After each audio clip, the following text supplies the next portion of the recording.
From here, as I'm keeping my hips elevated, look, I'm gonna highlight back this way and then climb on top. To secure the position in the top position.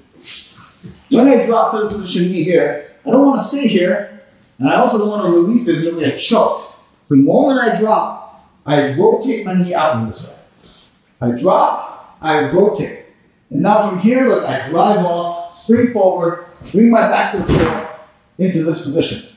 Okay? As you underneath me, look, I bring this arm back, and I highlight over to secure my top position. Down, up.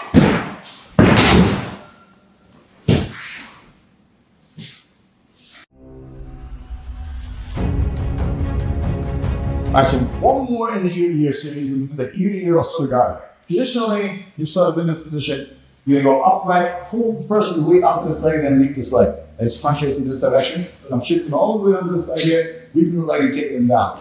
But it's not so strong on the majority of the time. It's very easy to slip, so how do we account for a lot of these stuff? We're going to go right back to our ear-to-ear position here. And generally speaking, the hand on the collar is going to be the lead leg normally. So we're going to have ear-to-ear with our hand of control, and we'll need that same mechanics where I'm reaching over and then pinning this forearm to our body.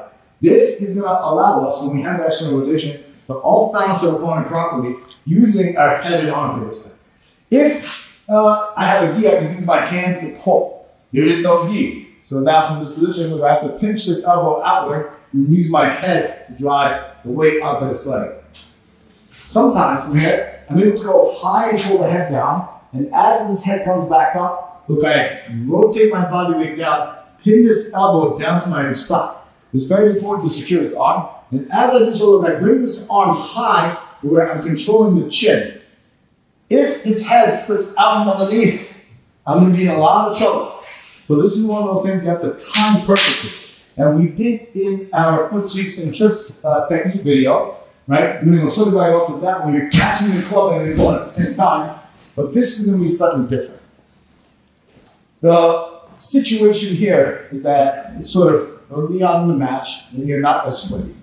And then you have sort of this ear-to-ear collar position, and you're going to try to force this big technique. Maybe you're down in points or something, you're sort of in a desperation place. This is usually not the first thing you go to, but that's also the reason why he may be vulnerable to a throw like this. So from this position, I'm going to pull the head down, head comes up, I step, pull, lean, and I want to make sure I collect this head. Very, very important. My shoulder gets wedged underneath the chin. Now from here, even if he changes levels, his chin is going to get stuck in my shoulder. Chin stuck in my shoulder. So now from here, when I throw him, it's very difficult for his head to slip out because the shoulder is wedged actually underneath his chin and neck. Then this chin down to the chest, head goes down, step, but I'm collecting this bicep. The sort of the trajectory of the arm goes down here and then up to collect the chin and head, and then I take it down with some sort of guard. Let's kind of whip this if you're going to be successful with it, but make sure not to hurt your bouquet. Now we're talking about getting on the hooks in order to public that information into some sort of impacts. So, the most simplest way, majority of the time, is gaining this head position, and look, I'm going to pull this head to this opposite side to create a separation of the ear and the head, and then threading this under hook and then gaining that shoulder. So that's sort of the most common way. But it's not always so easy. So you want to sort of create an angle here. As you pull the head down, you want to rotate your hips downward and create an optimal trajectory of your arm to slip into that under position. So go to check. Here, I'm coming across here, pulling the head across here, and I'm shooting this elbow, keeping it very tight, pulling, and then threading this under. Now from this position, I want to secure it and flip my elbow out from here, so that I can use my head to sort of keep that separation and control the space right by the neck. So I can grab the wrist even better, and sometimes you kind of do this pinch head lock situation, where you kind of elevate the shoulder, and then you can block this leg and rotate him over, and there's a lot of techniques on there, and we're going to cover in a later segment. But first and foremost, we're going to pulse, pull his head down, and then thread this arm through. If I just try to go on this way, notice this arm is going to be blocking the way. So I'm going to have to dip the shoulder underneath, pull, and then work it from an angle, and sort of like this diagonal. If you have this pulse on the shoulder, I'm then able to take this hand off, rotate it, and then lead with my elbow down this way, and then work this up hook going across. But what we're trying to avoid is head to the opposite side, and now we're sort of giving our opposite side, and now we're in this sort of even chest-to-chest position. Not that it's wrong, you're going to cover that position through with some big throws, but the goal right now is to be able to feed the underhook to this side and keep a good head position. And now I'm going to see what he does with his arm, okay? And maybe I can go connect the head and now have a good control and position using my head.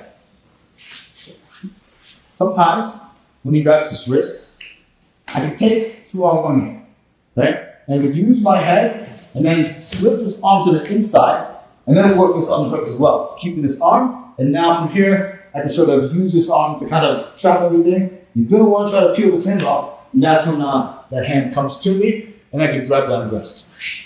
So those are a couple of easy ways to kind of get the underhook. You can also do it off of 2-on-1. We go through Russian tie here. Right, Russian tie. No, we're Russian tie here. There's a little toe. And I'm trying to peel this hand off here. And then once I'm able to collect this hand, you go high, right?